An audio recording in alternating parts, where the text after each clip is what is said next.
سنې د بچي د ځمکې تاووله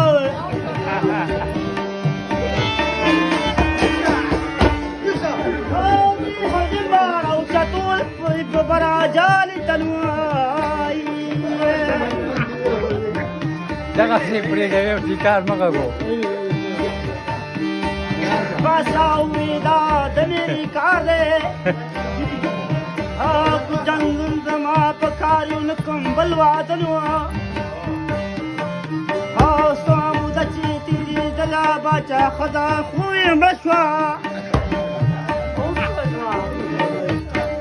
دا بادشاه د به په ډاکټرانو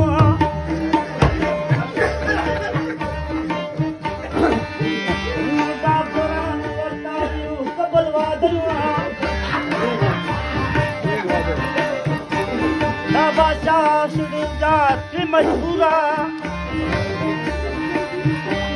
اخر لاندې وکړه یو وعدنو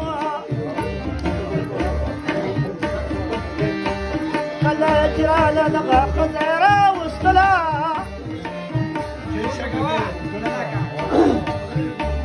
نو زامنونه یې ورکړه دا دولت او وزیرزاده او شهزاده یې ځانه رخصت کړ